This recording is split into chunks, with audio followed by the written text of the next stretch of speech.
en Infinita, más que números, con Catalina Edwards y Patricio Esquenazi. Saludamos con mucho gusto hasta ahora en Más que Números a Klaus Schmidt-Hebel. Él es académico del Centro de Investigación de Empresa y Sociedad de la Facultad de Economía y Negocios de la Universidad del Desarrollo. Fue economista además de la OCDE y consejero de Chile Transparente. Bienvenido, Klaus. Un gusto saludarte esta mañana. El gusto es mío, Catalina. Muy buenos días. ¿Cómo están ustedes? ¿Cómo está Hola, Klaus. tú? Buenos días. ¿Qué tal, Patricio? Muy buenos días. Qué gusto. Buenos días. Gracias por acompañarnos, Klaus. Bueno, no podemos dejar de preguntarte por lo que está pasando en Europa. No sé si tienes una mirada en tu experiencia, con los años que viviste además en Europa respecto de lo que está pasando con el sistema financiero. Un comentario. Yo sé que no es el foco de esta entrevista, pero no puedo dejar de preguntarte respecto de esa situación. No, muy bienvenida tu pregunta, porque yo asumí la jefatura económica de la OECD el 1 de septiembre, el 15 de agosto de 2008. Y 3 semanas después fue Lehman Brothers. Así que ahí me ha tocado trabajar 24/7, literalmente 12 horas diarias, en seguir la crisis y juntarme con los gobiernos, presidente de bancos centrales, ministro de Hacienda, de todos los países miembros de la OCDE, para ver qué hacer y cómo coordinar una respuesta común frente a esa crisis insólita, inaudita desde la Gran Depresión, desde los años 30. Y ahí se hizo un muy buen trabajo. Esto es, en este momento, 15 años después, no tenemos una crisis financiera aún, ciertamente no estamos en crisis. Lo que sí está ocurriendo es que algunos bancos americanos fueron intervenidos, ¿no es cierto?, de tamaño mediano, no grandes, grandísimos, pero de tamaño mediano, y eso arrastra un tema de confianza y un tema de incertidumbre respecto a la situación bancaria de otros bancos. Lo mismo en Europa. En Europa hay un banco que no tiene nada que ver con la quiebra o cierre, intervención, no es cierre, intervención de los bancos americanos del fin de semana.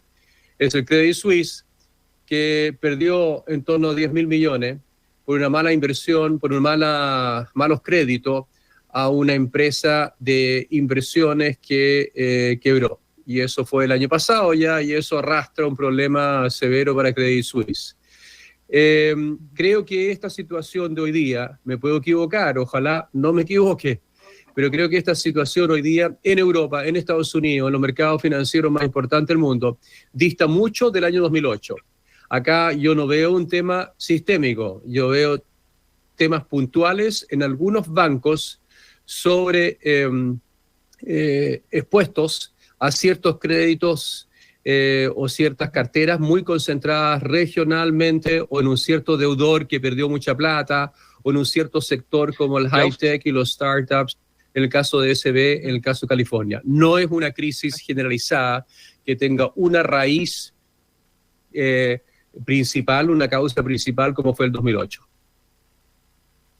Yo estoy de acuerdo, Klaus, que esto no se parece ni siquiera a lo del 2008, salvo el temor por los bancos, pero en cualquiera sea su origen, muchas veces requiere respuesta de la autoridad. Y comentábamos al comienzo del programa que las autoridades americanas se juntan el fin de semana a puerta cerrada y logran un plan concreto, con ayuda, con comunicado, con aprobaciones de gobierno, en fin. El temor del mercado es que las autoridades europeas son mucho más lentas en reaccionar y que quizás no llegarían a tiempo a lo que sea que tengan que hacer. ¿Tú compartes esa visión? ¿Son más lentas las autoridades europeas? Por definición son algo más lentas que la americana, porque Estados Unidos es una sola autoridad bancaria del Banco Central, es una sola autoridad de regulación de los mercados financieros, es un solo Ministerio de Hacienda, el Treasury. En Europa son muchos países soberanos muy distintos.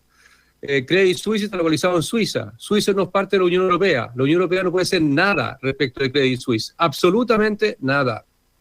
La Unión Europea, sin embargo, y aquí yo difiero, al menos en el tono, Pato, de tu análisis. Yo creo que las autoridades europeas han aprendido desde el COVID y antes, desde la gran crisis europea griega de los años 2011-2013, y para qué decir del 2008-2009, a reaccionar mucho más rápidamente cuando efectivamente reaccionaban lentamente el 2008-2009.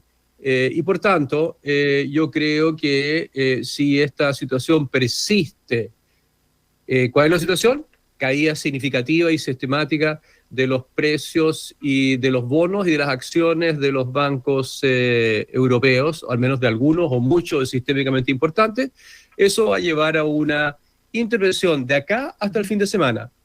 De acá hasta el fin de semana, espero no tener que tragarme las palabras, no equivocarme, pero mi apuesta sería que de acá al fin de semana tenemos unas acciones concretas, y acciones concretas son líneas especiales de apoyo a ciertos bancos que lo requieran así, y ciertamente, posiblemente, posponer toda alza.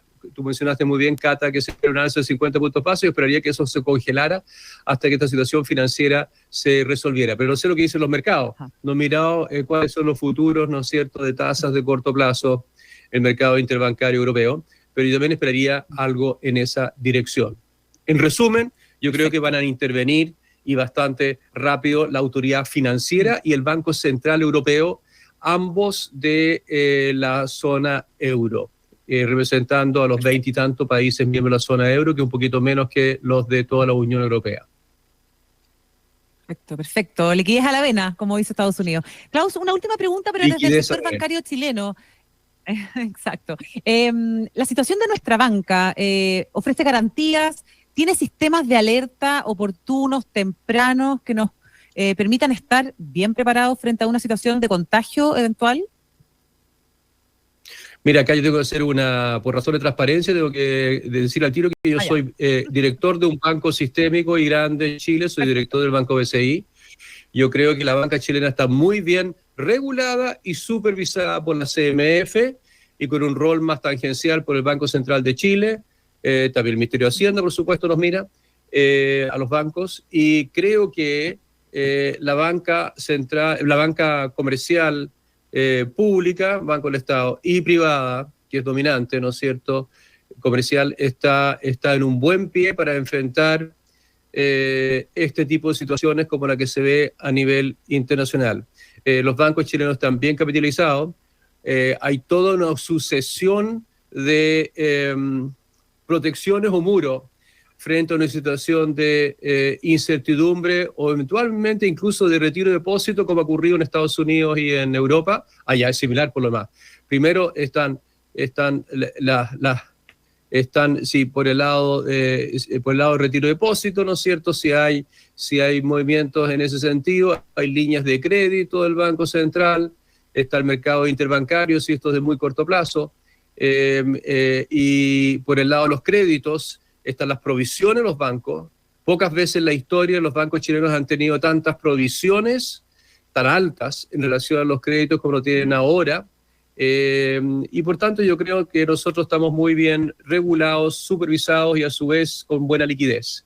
Eso es lo que yo diría. La otra cosa muy importante es que se está implementando ya en su fase final Basilea III, con requerimientos de capital, con requerimientos de liquidez, con requerimientos de mecanismos internos de prevención de crisis que afectan y que son requeridos en toda la banca chilena. En cambio, en Estados Unidos, ese tipo de requerimientos, Basilea III, solo se hacen para los bancos sistémicos y grandes, no para los bancos pequeños o los bancos pequeños medianos, que por tanto para ellos los requerimientos regulatorios son algo más débiles. Perfecto. Buenísimo, Klaus. Tenemos un buen sistema entonces y una buena regulación del sistema financiero chileno. La pregunta ahora es si tenemos un sistema tributario adecuado. Así que vamos a conversar contigo a la vuelta sobre qué necesitamos en términos tributarios. Espéranos unos minutos, Klaus, para que nos metamos de lleno a ese tema. Muchísimas gracias. Son las 9 de la mañana con 30 minutos. A esta hora saludamos a nuestros auspiciadores.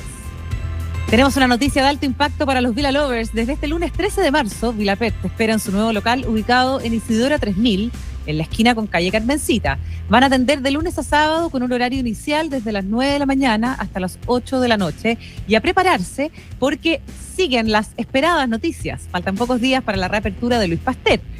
Ya lo saben, muy pronto serán 6 locales que te esperan para sorprenderte. Villa Pert es el placer de complacer. Credicorp Capital es un holding dedicado a la prestación de servicios financieros con presencia en Colombia, Chile, Perú, Estados Unidos y Panamá. Conoce más en creditcorpcapital.com. Hacemos una pausa muy breve hasta ahora en Más que Números y ya volvemos para conversar con Claudio Schmitt-Hebel respecto de la reforma tributaria. ¿Desde qué punto hay que partir para negociar este nuevo acuerdo? Eso y más al regreso de este corte. Proyectamos la economía y los mercados. Más que Números en Infinita con Catalina Edwards y Patricio Esquenazi. En Credicorp Capital nos centramos en ser aliados estratégicos de nuestros clientes para cumplir sus objetivos con nuestro portafolio de inversiones de carácter global. Siente la confianza invaluable de contar con asesores financieros que le agreguen valor a tus decisiones. Conoce más sobre nosotros en credicorpcapital.com. La transnacional Carmencita ha perdido un litigio contra el emprendimiento chileno Carmencita S.A. La asesoría experta y compromiso de Patricia Stocker permitieron a Carmencita S.A. ganar el litigio, conservar el nombre y recibir una importante indemnización. El clasificador, compuesto por 45 diferentes clases, 34 productos y 11 servicios, es un listado que te indica dónde debes inscribir correctamente tu marca y evitar que otra persona o empresa se adueñe del nombre de tu producto o servicio. Infórmate más en patriciastocker.com. La Universidad San Sebastián se enorgullece de anunciar su nueva alianza académica y científica con Winso. Juntos construirán uno de los centros veterinarios más grandes del país para la atención de animales domésticos, de fauna silvestre y rehabilitación de fauna nativa, donde se desarrollará docencia e investigación. Esta alianza es un nuevo compromiso de la USS con la formación de profesionales que fortalecerán el desarrollo de un medio ambiente sostenible. Conoce más en uss.cl. Universidad San Sebastián. Vocación por la excelencia. Daniel Silva y Tanner, con su plan de financiamiento para la electromovilidad, dan una mirada de futuro a los temas de ciencia y tecnología del presente. Esto es Evolución Infinita. Hay novedades en la batalla contra el cáncer. Se trata de un prometedor tratamiento experimental que eliminó por completo las células cancerígenas en una muestra de 18 pacientes, quienes probaron un cóctel de anticuerpos llamado Dostarlimab. El estudio fue llevado a cabo en personas diagnosticadas con etapas avanzadas de cáncer colorectal, cuyos tumores se mantenían localizados, es decir, sin metástasis. Una vez terminados los 6 meses de prueba clínica, los científicos no lograron detectar rastro alguno de la enfermedad en los voluntarios. Según el doctor Luis Díaz, investigador principal y médico del Memorial Sloan Kettering Cancer Center, es la primera vez que esto ocurre en la historia del cáncer. El equipo médico a cargo del estudio espera replicar ahora estos inéditos y exitosos resultados de la prueba clínica en otros tipos de cáncer. Ya se preparan ensayos para ver el impacto en pacientes con cáncer gástrico, de próstata y de páncreas. Evolución Infinita. El nuevo portal de Tanner para la compra, venta y financiamiento de vehículos. Seguro, confiable y sin sorpresas.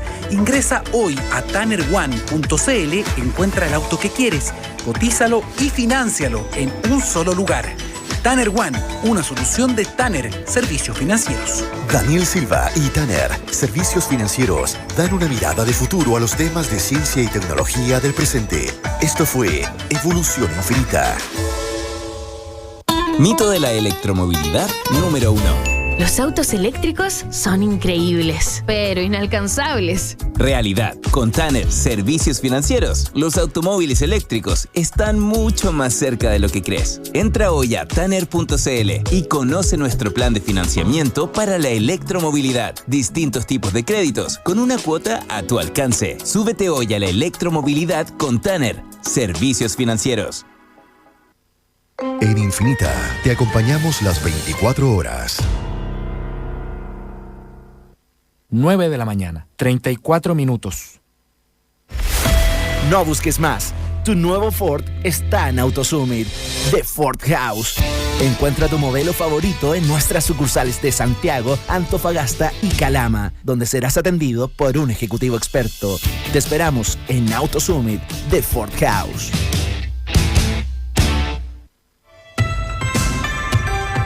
En Infinita a esta hora hay Más que Números con Catalina Edwards y Patricio Esquenazi.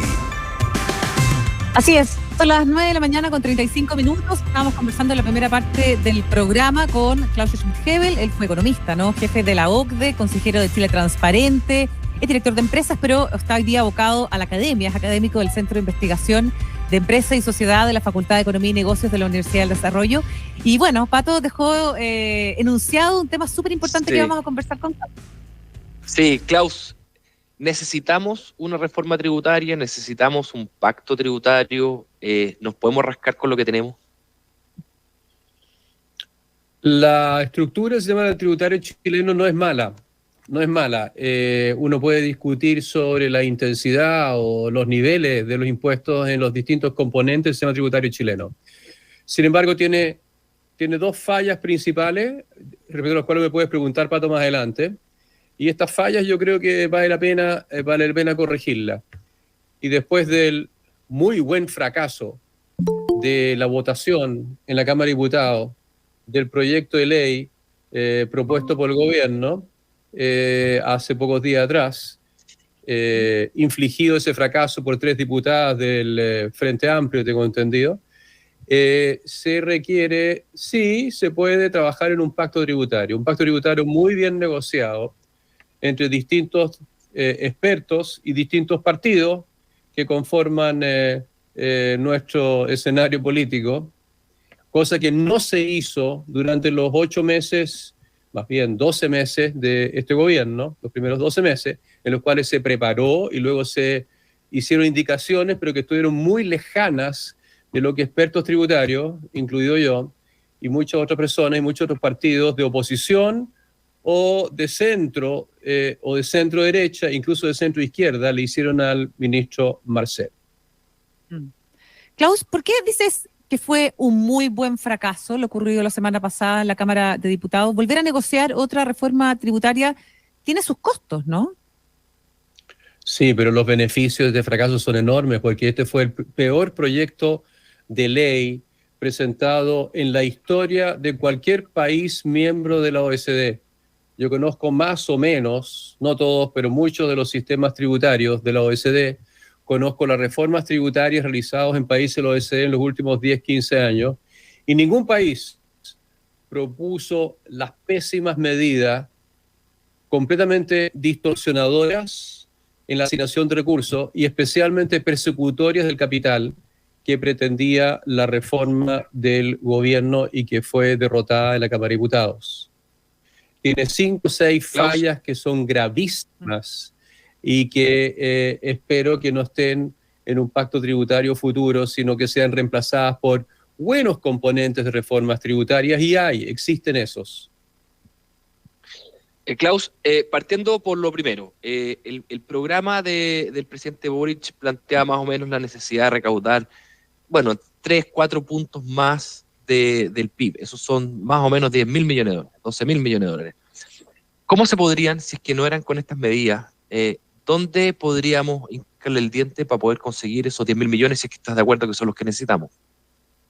Yo no estoy de acuerdo que necesitemos 3 o 4% adicional del PIB. No necesitamos 10.000 o 12.000 millones de dólares adicionales en recaudación a partir de nuevos tributos y más onerosos y persecutorio del capital. Nosotros necesitamos reasignar el gasto público de los 400 programas, y estos son datos oficiales de este gobierno y los previos, de los 400 programas que tiene este gobierno de apoyo social y económico, aproximadamente 2/3 están mal evaluados. Por tanto, se deberían eliminar, ganando esos recursos y asignándolos a los programas que este gobierno quiere privilegiar. Uno de ellos, por ejemplo, subir la pensión mínima garantizada hasta 250.000 pesos. Entonces, con reasignación de gasto y un esfuerzo particularmente importante, de acuerdo a la normativa actual, que es suficiente para controlar evasión e ilusión, se pueden por ahí ingresar mayores tributos. Y finalmente quedan varios otros instrumentos que están subutilizados en Chile, y me refiero especialmente impuesto a combustibles y impuesto de segunda categoría a las personas, aquellas personas que hoy día están excluidas de pagar impuestos, a diferencia de todos los países de la OECD, en su gran mayoría, que tienen, número 1, impuestos a los combustibles mucho más altos, 2 o 3 veces más altos en el país de la OECD en promedio, y segundo, en los países de la OECD no está excluido de pago de impuestos personales el decil 3 al decil 8, en la distribución del ingreso de Chile, como sí están excluidos en Chile.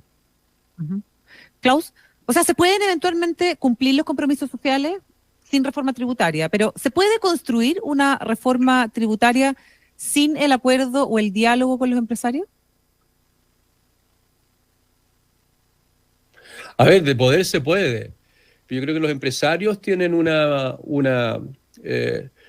cierta posición sobre los tributos.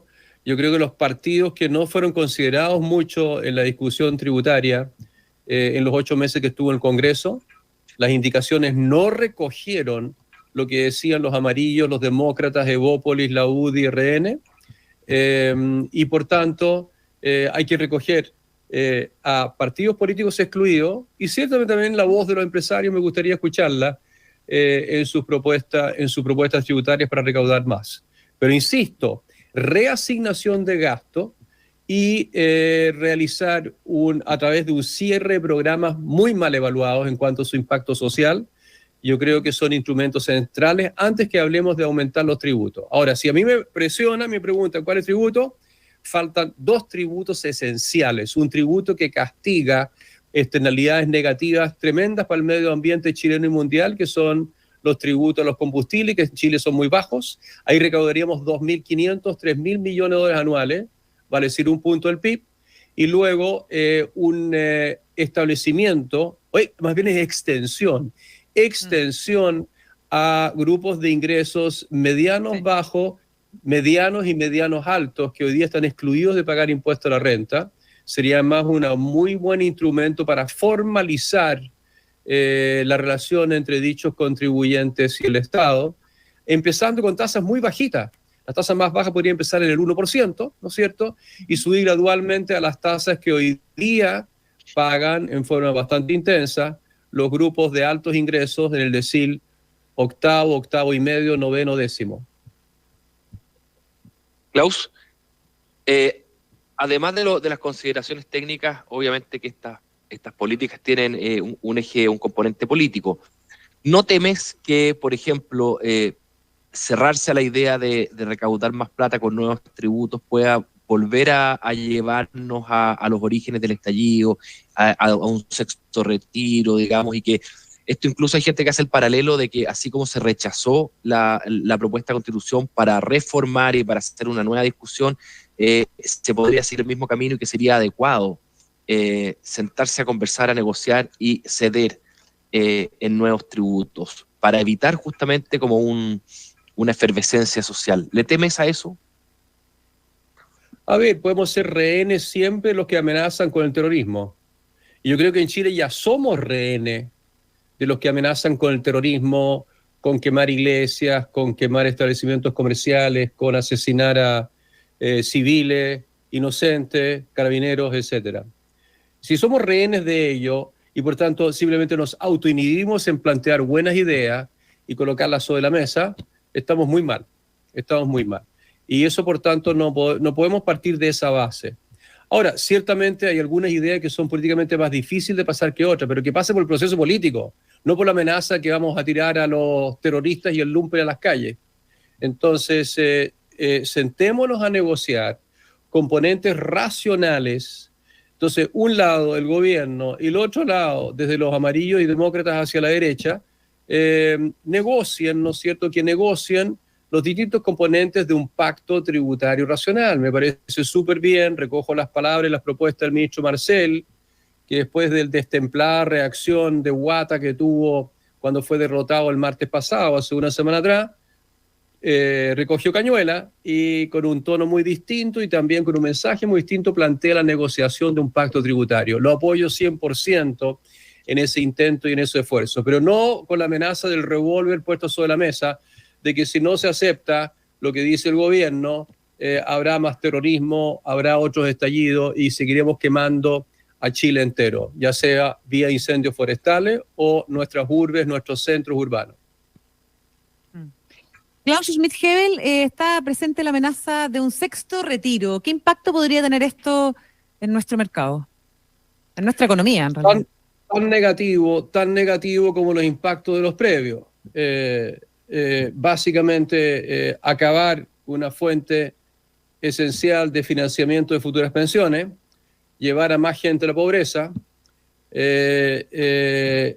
mayores costos fiscales, porque esas personas van a ser apoyadas con mayores apoyos del Estado, ¿no es cierto?, si es que no pueden autofinanciar su pensión futura. Y finalmente también destrucción del mercado de capitales. Cada vez una reducción mayor del mercado de capitales. Y eso es malo para el ahorro, malo para el crecimiento, malo para la inversión, malo para la innovación tecnológica, para los aumentos de productividad. Todo eso requiere un mercado de capitales fuerte y pujante como el que teníamos hasta el año, yo diría, 2019, 15 de octubre. Bien, Klaus Schmidt-Hebel, muchísimas gracias por haber estado con nosotros y abordar esta cantidad de temas muy contingentes por de pronto. 1.000.000 de gracias por habernos acompañado. Gracias, Klaus. Muchas gracias a ti, Cata, y a ti, Patricio. Ha sido un gusto, como siempre, ser entrevistado por ustedes. Muchísimas gracias, un gusto. Que te vaya Encantado. muy bien. Son las 9 de la mañana con 47 minutos. Los datos, las finanzas y las cuentas.